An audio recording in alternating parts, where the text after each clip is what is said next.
Aloha my kako and welcome back to another book review. I am Mama Kitty and today we're going to be reviewing the Purrfect Arrangement by Regina Brownell. This is an arc that her team gave me, or a advanced reader copy, in exchange for an honest review. So let's get into it. The Goodreads synopsis is as follows.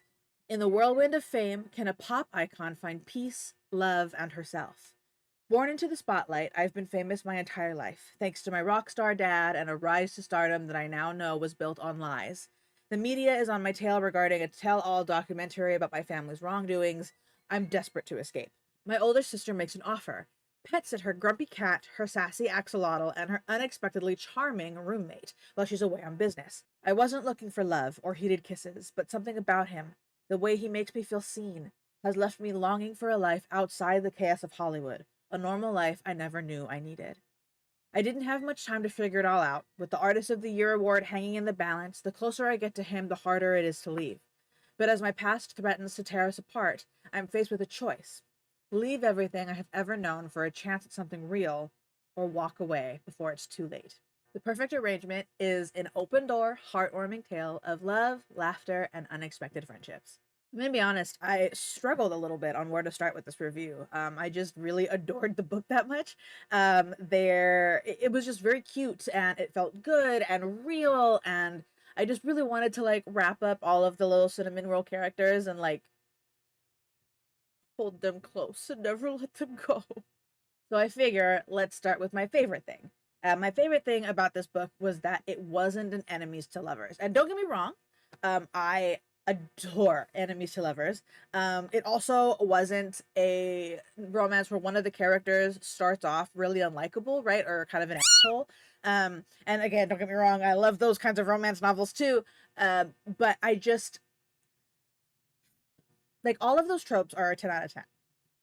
But I think I've been feeling a little bit like I want something different, right? And I think Regina Brownell really delivered for me. I was in love with Zach, the male love interest, pretty much immediately, and I also was pretty in love with Penny right off the bat as well.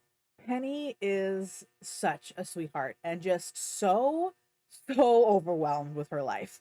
And even though I am not a famous musician in any way, shape, or form, I think her need to get away and her struggle to find and love herself is a story that will always be relatable to someone. And I think that, you know, the journey always helps when it's wrapped up in a beautiful lady, you know, but I think she just really is the exhibit A, I suppose, of her trope type. And the way she handled the whole situation with Zach and the pub crew, she really was just kind of like the best girl.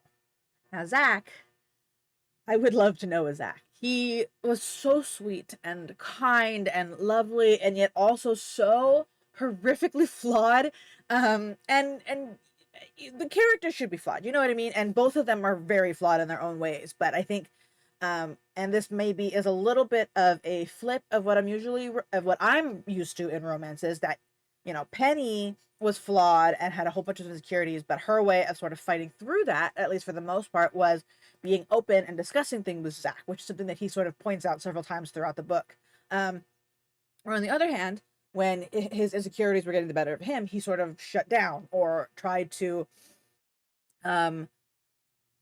push the feelings down, right? So like when he mentioned several times that he needed to sort of calm himself or school his features, so that Penny wouldn't know that he was upset when she was buying him things, right? And like, I understand, and I 100% understand his plight. I have those moments myself, but damn, did that Macy chick really do a number on him? Like, therapy. And honestly, I think all of them should be in therapy. The Eric guy too, he really sucked. I liked that he was sort of this like main universal villain in the music industry, right? It was really validating that he was actually an asshole and not just an asshole to Penny, right? So that it's like, you know how like in like narcissists, right, when they're like mean to like the main character, but then they turn around and they're, oh, best person ever, and everybody thinks that they're the best person ever. So then when the main character's like, no, he's like tormenting me, they're like, oh, I don't think so. That doesn't sound like something. You know what I mean? Like, it's just I adored the fact that he wasn't able to have, there wasn't that storyline, right? That it wasn't, she never had to go through a point where people didn't necessarily believe her, at least for the people like fans. We don't not talking about the fans, right? We're talking about the people in the industry, right? Where she goes up for her reward, and the band that announced the award winner was like, yeah, thank God it was you and not that asshole, right? That kind of thing. It was just nice. Serena, Penny's sister, Maddie, the bartender, and Mark, the pub owner, were probably some of my favorite background characters I've had in a really long time. I thought that they were really understanding and loving and kind and just really typically had really good heads on their shoulders, right? I also liked that they weren't necessarily like 2D characters, right? In the sense that they're it wasn't their only job to push the protagonists forward. And like, don't get me wrong, they absolutely did, right? Because that's what background characters are supposed to do. But they also had their own lives and their own stories and ambitions and issues. And I just think that Brownell did a really, really beautiful job with them, and that they were actually part of the story, right? They weren't just an NPC that you would talk to the one time. They were characters that were built enough to potentially have their own books, kind of deal, and I liked that.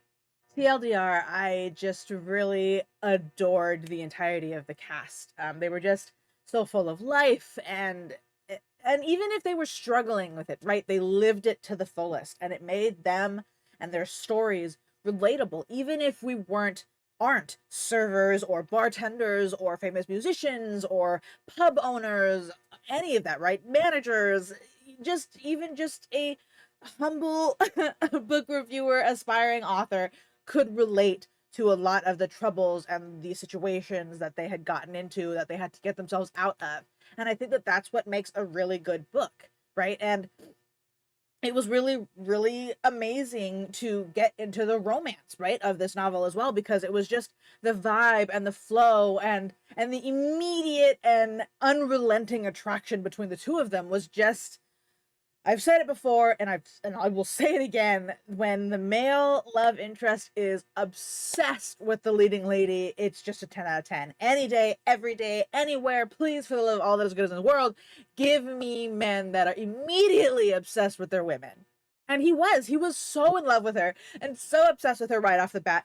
And I think what I really liked about it too was that she was also obsessed and loved him right off the bat. And I think that going both ways is what really made the story work, right? This wasn't a he fell hard and she fell harder, or he fell first and she fell second, or he fell hard and she fell a little bit. I don't know. It's not any of those. It was generally just the moment she walked into that house, they were doomed to love each other. I adored Larry, our lovely little fur baby. It was hilarious and adorable that he was a demon cat to Zach at first, and then that as the story progressed, they both started to sort of get closer.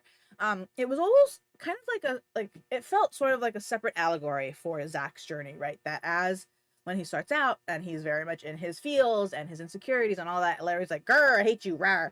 But that as Zach works on himself and works through his insecurities and falls more and more in love with Penny, that Larry is able to sort of sense that change in him and becomes nicer to him. And, I don't know, man, cats are crazy. The plot overall was simple and perfect. Or should I say perfect? The story was relatable, it was fast, it always felt like we were moving forward. Even the filler scenes didn't feel like filler scenes, right? And I think part of that was the fact that, every other chapter or every chapter or two, she switched point of views, right? And I think it's important to be able to do that, especially when a character runs out of things to be interesting about. And just to be like super, super clear, it's not that I didn't like that. I thought that what I'm trying to say is that it's a tried and true literary device, and that I think Brownell used it really well. This novel gets a whopping 5 out of 5 stars from me. I really just adored it, and towards the end, I found it really difficult to put it down. I really appreciate the opportunity that Brownell provided by allowing me to read it as an arc and then share my thoughts on it with all of you, because it really is a banger. Um, if you like romance and cats and music and finding yourself again, loving yourself again tropes, it's definitely, it'll be for you, I promise. And it's if you do read it, let me know in the comments so that we can fangirl about it, though, okay? The next book we will be reviewing is called Dead by Dusk by E.C. Hill. This was originally an arc that was sent to me in exchange for an honest review from their team. But I admit that I fell a little bit behind, and so I have missed the publishing deadline, so I apologize for that. I am still going to review it because, again, it was sent to me. So make sure that you guys slap that like button, click on the subscription button, and make sure your notifications are turned on so that when that video drops, you get notified. As always, make sure you guys find me on TikTok or Twitch under Mama Katie's Lounge. I, have been putting out reviews here, so make sure you check out some of those other arc reviews that we're doing. We are going to be, once I've caught up with the arcs the last 2 arcs I have to read, we will be moving into probably reading and then reviewing some more popular novels. Like, I'm thinking I'm gonna read and review the Fourth Wing series. And then we'll be integrating arcs throughout there as well, but just my thing is going to shift just a smidge as I keep going, just to kind of give myself a break from the deadlines of arcs and be able to read at a leisurely pace, because I kind of miss that, So for now, thank you for watching. Thank you for coming by. I hope you have an amazing day, and I will see you all on the next one. Bye.